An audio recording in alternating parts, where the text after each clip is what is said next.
சில கவிதைகளை வாசிக்கிறப்பவே உண்மையிலுமே மனசுக்குள்ளே ஏதோ பண்ண ஆரம்பிச்சிடும்.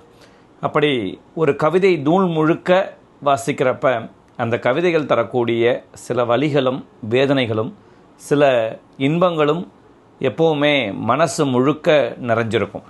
அப்படி சமீபத்தில் நான் வாசித்த ஒரு கவிதை நூல் நாங்களும் உண்டு. இந்த கவிதை நூலை எழுதிய ஆசிரியர் பெயர் கனலி விஜயலட்சுமி அவர்கள்.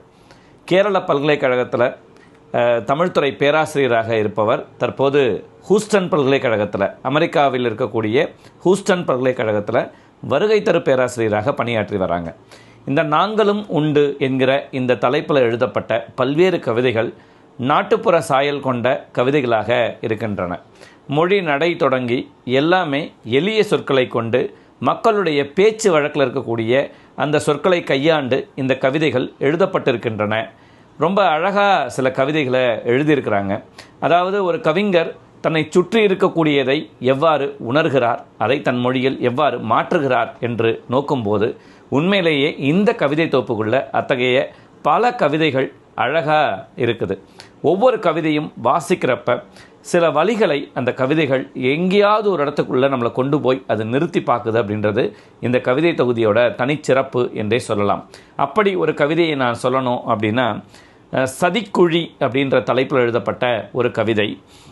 காட்டில் கழித்து கன்றோடு சிரித்து நீர்நிலை நோக்கி நீங்கிய போது குழி பறித்தல் உன் குலத்தொழில், மறைத்த குழியில் மகிட்டி விழுந்தேன், மகவை பிரிந்து சுரந்த பால் சொட்டி கிடக்கது, பிள்ளை கதரும் பெரும்பொலி கேட்கது, வடிந்த கண்ணீர் வற்றி கிடக்கது, உன் கருணை காணல் நீருக்காய் காத்து கிடக்கிறேன், பாடம் எடுக்கிறாய் பச்சோலை தந்து தண்டனை தருகிறாய், தாப்பானை வைத்து தவறு செய்ததாய் தார்முள் வைக்கிறாய், எதிர்த்த என் இதயம் நோக்கி மயக்கு வெடி வைத்து மருளச் செய்கிறாய், உன்னை இதுபோல் குழியில் தள்ளி குடும்பம் பிரித்து கூட்டில் இட்டு காட்டின் வழக்கத்தை கற்பிக்கட்டுமா என்று ஒரு தாய் யானை தன் வலியை பதிவு செய்வது போல இந்த கவிதையை எழுதியிருக்கிறார்.